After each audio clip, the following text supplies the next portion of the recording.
Quero conversar com vocês agora sobre a perspectiva do réu na figura do procedimento comum do processo cognitivo. Porque a gente viu atos de comunicação, a gente viu inclusive ato de citação, que seria e é o ato de integração do réu dentro da estrutura procedimental específica. Abrindo inclusive a oportunidade dele, se for o caso, comparecer à dita audiência, não é isso? Aquela audiência prévia de tentativa de autocomposição das partes. Sobre isso nós já discutimos em bloco de aula anterior.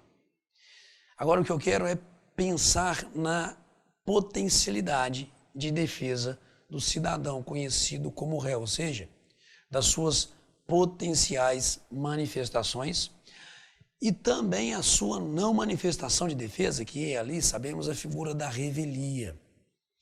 Mas primeiro eu quero pensar na manifestação positiva, me permitam assim chamar.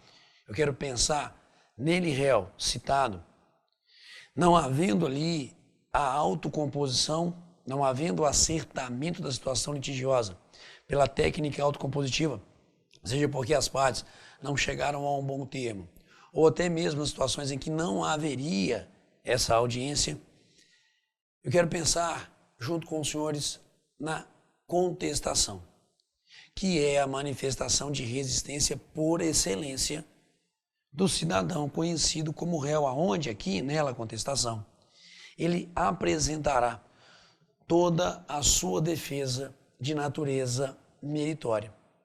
Mas antes da gente entrar propriamente dita na situação substancial do ato contestação, o que eu quero discutir com os senhores chama-se prazo. Eu quero discutir uma formalidade para a admissibilidade dessa manifestação. E o requisito que a lei exige para que a contestação possa gerar os efeitos que lhe são próprios é que ela seja apresentada tempestivamente, senhores. E essa tempestividade pressupõe que a gente identifique o que no processo aconteceu inicialmente.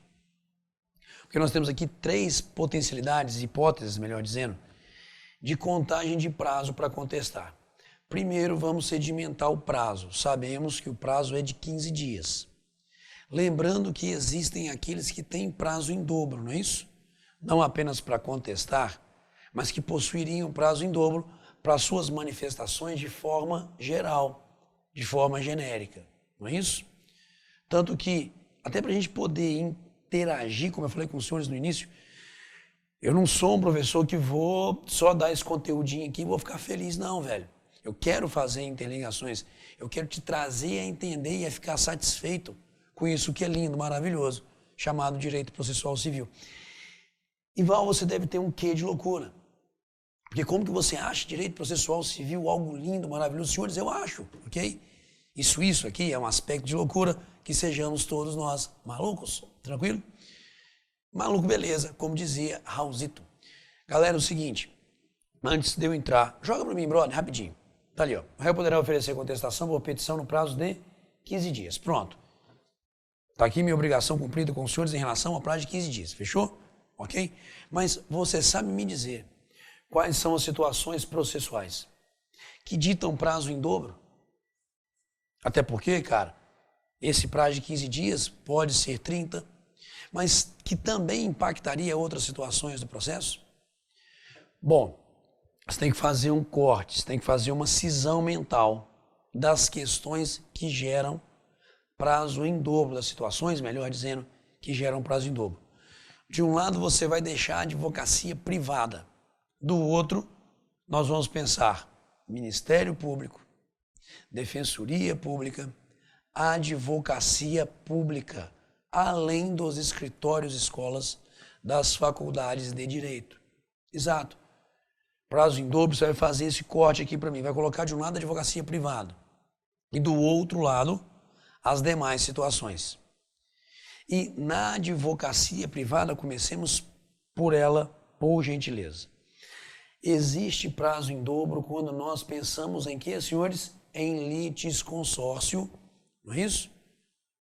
Com advogados, que sejam de escritórios de advocacia diferentes e que não sejam autos eletrônicos.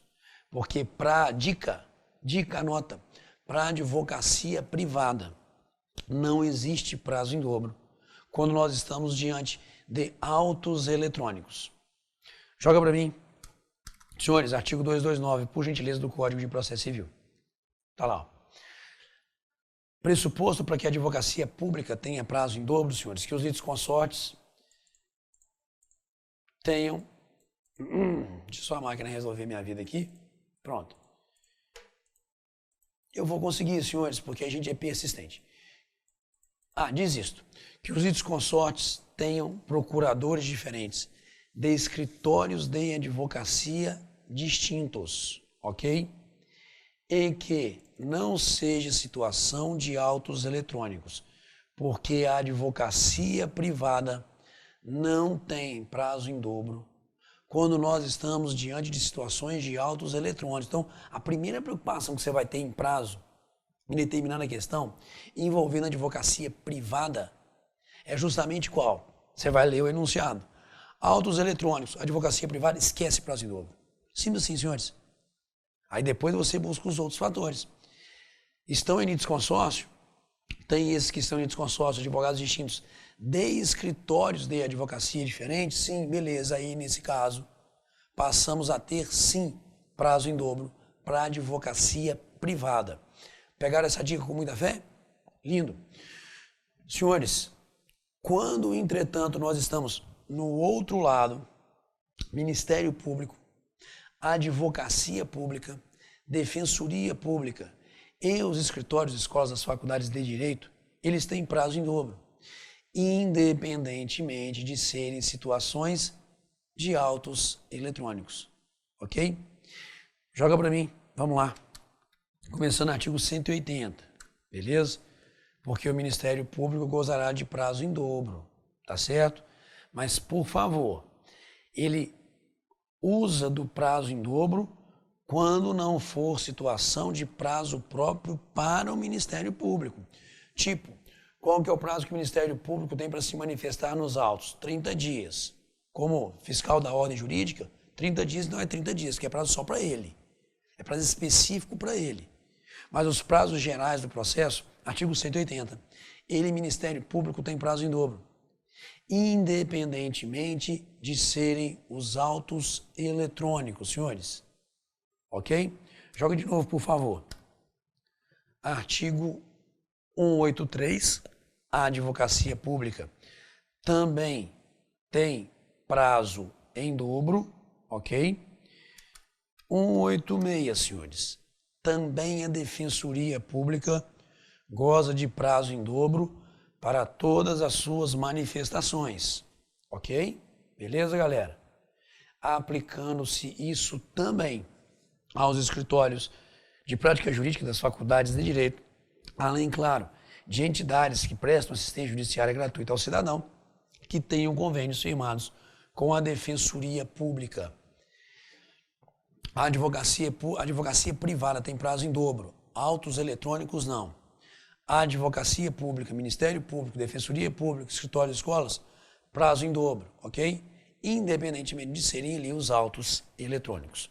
Feito isso, agora sim a gente pode entrar na situação de contestação, que seria justamente o quê?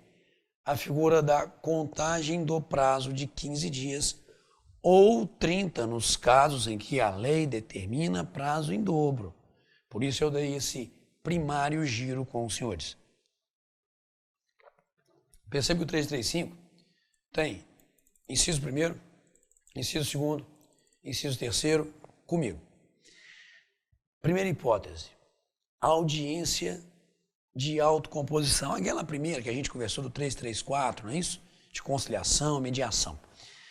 Primeira audiência realizada, não teve acordo. Dela começa a correr o prazo de 15 dias, sempre excluindo o dia de início para contar o dia final. Então, se a audiência foi na terça-feira, não teve acordo, não haverá uma outra sessão a ser designada?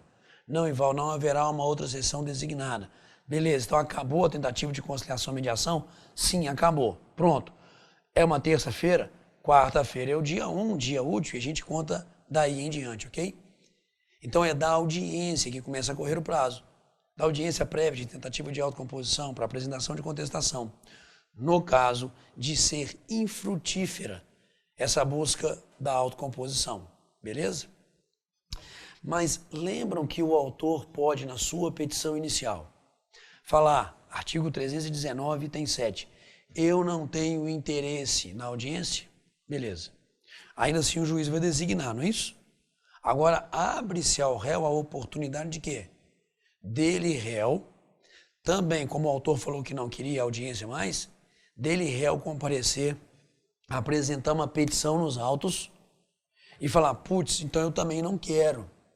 E aí, dessa petição, como a audiência será cancelada, já do protocolo dela, já começa a correr o prazo de 15 dias para a apresentação da contestação. Apresentou na quarta-feira o protocolo, quinta é o dia 1 do prazo, ok? Mas o prazo começa a correr do protocolo da petição. A gente só usa aquela regra de excluir o dia de início para computar o dia final, para verificação da tempestividade. Mas o marco inicial ou é a audiência ou o protocolo daquela petição do réu, dizendo que como o autor não quer, ele também não quer essa audiência de autocomposição. Sem esquecer que se eu tenho vários réus, 3 litisconsórcio, e o autor na petição inicial afirmou eu não quero audiência, os 3 réus teriam que também manifestar desinteresse para a audiência cancelada. Lembram disso? Legal. Aí vamos que cada um apresenta numa data ao protocolo o peticionamento dizendo não ter interesse. Tá bom. Cada um tem o seu prazo correndo individualmente. Digo de novo. Cada um tem o seu prazo correndo individualmente. Tá? Mostrarei isso na lei para os senhores.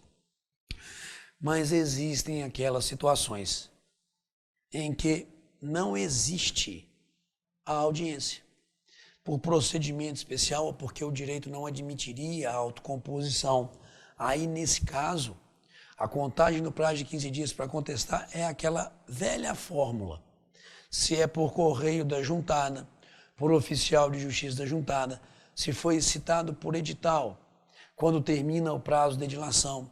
Tudo isso previsto no artigo 231 do Código de Processo Civil. Senhores, vamos confirmar tudo isso que nós aqui discutimos na lei. Está ali, ó. Pode julgar. O termo inicial para apresentar a contestação será da audiência de conciliação ou mediação, ou da última sessão, quando qualquer parte não comparecer ou comparecendo, não ser possível ali a figura da autocomposição. Matamos, senhores? Ótimo. 2. Do protocolo do pedido de cancelamento da audiência. De conciliação e mediação apresentado pelo réu, conversamos sobre isso. Insisto, se o autor na sua petição inicial afirma não tenho interesse, abre-se ao réu, então, agora também a oportunidade de apresentar uma petição dizendo, então, eu também não tenho interesse na audiência. Os dois afirmaram não ter interesse. No protocolo dessa petição do réu, começa a correr o prazo de 15 dias. E se tiver litisconsórcio, pode jogar de volta. Observa, o termo inicial será, para cada um dos réus, a data da apresentação de seu respectivo pedido de cancelamento da audiência. Então, se esse aqui protocolou hoje, está correndo dele. Esse aqui amanhã está correndo dele, ok? Essa é justamente a ideia da lei de prazo individualizado nesse caso. E, por fim, terceira hipótese, está ali, ó. Inciso terceiro do artigo 335, senhores. Porque conforme artigo 231, ok? Levando em consideração como foi feita a citação nas hipóteses em que sequer a audiência prévia de autocomposição é designada pelo Poder Judiciário. Legal, galera? Tranquilo? Bastante visual essa forma inicial da gente pensar aqui na contagem de prazo. Fantástico, muito legal, tá bom? Bom, então, primeiro passo dado dentro da estrutura de contestação, que ali é a contagem de prazo, tá bom? Mas vamos continuar, porque temos mais coisas para discutir e muito mais sobre contestação. Um dos princípios que rege o ato de contestação, anota, princípio da concentração. De novo, o que eu vou discutir com os senhores agora é o chamado princípio da concentração, ok? Quando a gente classifica as defesas possíveis em termos de substância, em termos de matéria apresentada pelo réu como forma de resistência à pretensão do autor, nós classificamos de duas formas. Ou a defesa apresentada é uma defesa de natureza processual, ok? Ou a defesa apresentada é uma defesa de mérito. Quando eu apresento, na qualidade de réu, uma defesa processual, eu estou trazendo uma deficiência formal no processo. Eu estou dizendo, ô juiz, tem uma deficiência nesse processo, ok? Que merece ser corrigida ou até mesmo que não tem como ser corrigida e, portanto, o processo deve ser extinto sem resolução do mérito. Eu estou trazendo uma deficiência formal, instrumental. Por isso a gente chama isso de defesa processual ou formal. Mas eu também tenho, claro, a oportunidade de discutir o mérito propriamente dito. E o que seria discutir o mérito propriamente dito? Muito simples. Eu tenho como realmente afirmar que o direito pretendido pelo autor não existe. Buscando, portanto, senhores, a improcedência do pedido do autor. Isso a gente chama de defesa de mérito, defesa substancial, porque eu estou trazendo argumentos, elementos, para que o juiz conheça do direito e afirme, ele, autor, não o tem. Beleza? Então, quando a gente classifica as defesas possíveis, nós as classificamos como defesas processuais ou como defesas meritórias. Princípio da concentração. Concentrará o réu na contestação toda a sua matéria de defesa. De novo, senhores, concentrará o réu na contestação toda a sua matéria de defesa, tá bom? A sua defesa de mérito. Então, quando a gente fala em princípio da concentração, eu concentrarei na contestação todos os argumentos que eu tenho para julgar improcedente o pedido do autor. O princípio da concentração não pressupõe que eu esteja trazendo para dentro da minha contestação toda a minha defesa de mérito e processual cabível. Não, cara, não. Eu estou trazendo para dentro da minha contestação, como concentração, toda a minha defesa de mérito com a qual eu estou impugnando o pedido do autor. Joga para mim, está ali, princípio da concentração. Artigo 336. Incumbe ao réu na contestação alegar toda a matéria de defesa. Ô, Ival, mas quando a lei ele fala toda a matéria de defesa, não seria toda a matéria de defesa processual e meritória? Não, senhores. Porque a gente tem que continuar lendo o artigo 336. Incumbe ao réu alegar na contestação toda a matéria de defesa, expondo as razões de fato e de direito com que impugna o pedido do autor. Com que impugna o pedido do autor. Ora, senhores, impugnar pedido é trazer os motivos pelos quais o mesmo deve ser julgado improcedente. Então, o artigo 336, ao apresentar legislativamente para a gente o chamado princípio da concentração, dita que nela a contestação nós concentraremos toda a defesa de mérito que o cidadão, porventura, tenha. Ok? Mas eu devo também, na contestação, trazer algumas defesas processuais. E eu sempre achei que a contestação trazia toda a defesa processual também. Equívoco, senhores. Equívoco. Quer ver, ó? Deixa eu trazer um exemplo para os senhores aqui. Eu posso alegar que aquele juiz que está a julgar a causa é um juiz que tem uma situação de impedimento ou de suspeição de parcialidade? Posso. Quando eu alego impedimento ou suspeição de parcialidade, eu estou discutindo questões ligadas ao processo ou ao mérito? Estou discutindo questões ligadas ao processo. Quando eu arguo impedimento, suspeição do juiz, eu não estou trazendo motivos pelos quais o pedido do autor deve ser julgado improcedente. Eu estou discutindo uma faceta processual. Eu estou dizendo que esse juiz não está apto, que esse juiz está ali, senhores, sendo um cidadão parcial naquele processo, naquele procedimento. Então eu estou impactando a estrutura do procedimento, não a estrutura do mérito da discussão, ok? Eu não estou impugnando o pedido do autor, eu estou discutindo uma faceta processual. E eu não alego impedimento, suspeição na contestação. Eu faço em outra peça processual. Portanto, só esse aspecto demonstra que eu não trago para dentro da minha contestação toda a matéria de defesa. De novo, que eu não trago para a minha contestação toda a matéria de defesa. Eu trago para dentro da minha contestação toda a matéria de defesa meritória. Falou? Defesa processual, eu trago algumas, outras fora. Eu apenas citei aqui o exemplo da figura do impedimento, da suspeição. Existem várias outras defesas processuais que não cabem dentro da estrutura da peça de contestação. Ok? Mas, senhores, algumas defesas processuais, sim. Algumas defesas processuais eu as apresentarei dentro da contestação. E a elas nós chamamos de preliminares. E Val, toda defesa processual é uma preliminar? Não. Toda defesa processual apresentada na contestação é uma preliminar.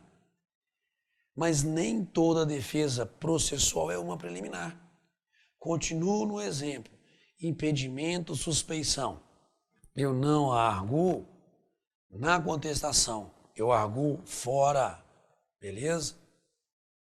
E, portanto, ao arguir fora, eu não a chamarei de preliminar, porque ela não está na contestação. Mas aquelas defesas que eu trago dentro da contestação, elas ganham sim o nome, essas defesas processuais, de preliminares. E por que elas ganham esse nome de preliminares, senhores? Muito simples. Porque na estrutura formal da peça processual, elas antecederão, em termos de estrutura, elas antecederão a discussão meritória. Princípio da concentração, eu trago para dentro da minha contestação toda a matéria com a qual eu estou impugnando o pedido do autor. Mas antes de eu discutir o mérito, eu apresentarei algumas defesas processuais. Essas postas e elencadas, pode julgar para mim. No artigo 337. Percebam, inclusive, a estrutura redacional, senhores. O 336 me fala, concentre na contestação toda a defesa meritória. Já o 337 vira e fala para mim, antes de você na contestação trazer toda essa defesa de mérito, discuta questões processuais, discuta matérias que são de fundo instrumental e que, por serem, portanto, discutidas antes do mérito, ganham o nome de preliminares. São todas essas aqui, senhores, elencadas, beleza? Dos incisos 1 a 13 do artigo 337. Essas sim, são as chamadas preliminares. Mas, insisto, nem toda defesa processual é uma preliminar, ok? Que se tenha essa devida atenção, que se tenha todo esse carinho nessa situação específica. Claro que eu quero aqui pontuar com vocês algumas dessas defesas processuais, inclusive aquelas que, se não alegadas aqui na contestação, estariam sujeitas à preclusão, que eu não poderia alegar em momento futuro, porque algumas que aqui estão, eu posso alegar em outro momento, não necessariamente na contestação. Mas tem algumas que, se aqui ele, cidadão réu, não trazer para dentro dela a peça de contestação, sinto muito. Não haverá como eu poder alegar, porque essas matérias estarão preclusas. E, senhores, quais são as matérias que, se não alegadas em preliminar de contestação, preclusas ficarão? Joga para mim. Incompetência relativa, senhores. Incompetência relativa, ok? Deve ser alegada em preliminar de contestação sob pena de preclusão, ok? Senhores, também a convenção de arbitragem deve ser alegada em preliminar de contestação. Se assim não o fizer, não poderá o réu, em momento futuro, arguir que a causa deveria ser julgada ou julgada no juízo arbitral. Tanto que, senhores, por gentileza, essas matérias, a convenção de arbitragem e a incompetência relativa, são inclusive matérias que o juiz não pode conhecer de ofício. Então, vem cá. Incompetência relativa, convenção de arbitragem, se eu não alegar aqui na contestação, preclusão. E são das preliminares as duas que o juiz não poderá conhecer de ofício. Mas tem mais uma. Tem mais uma que tem passado desapercebido no estudo da galera. Joga para mim, por gentileza. Senhores, dentro das matérias que eu posso aqui alegar, está inclusive artigo 337, item 3, a incorreção do valor da causa, ok? A incorreção do valor da causa. E quando a gente dá um pulinho ali no artigo 292 do Código de Processo Civil, 291, 292, que tratam da estrutura do valor da causa, percebam, senhores, olha só, o juiz corrigirá de ofício e por arbitramento o valor da causa. Então, vem cá. Manifestação primeiro do juiz, ele recebe a petição inicial, vê que o valor da causa é completamente contrário ao que seria legal. Ele, juiz, muda o valor da causa.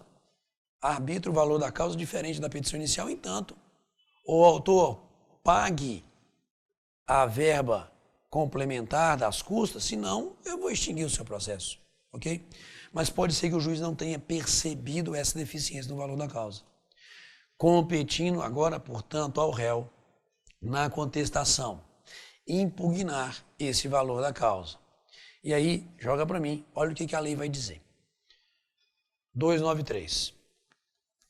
O réu poderá impugnar, em preliminar da contestação, o valor atribuído à causa pelo autor, sob pena de preclusão. Opa, então, peraí. Eu, réu, só posso arguir a figura da incorreção do valor da causa na contestação. Se eu assim não o fizer, eu não posso em momento futuro. Então, sabe o que é isso, senhores?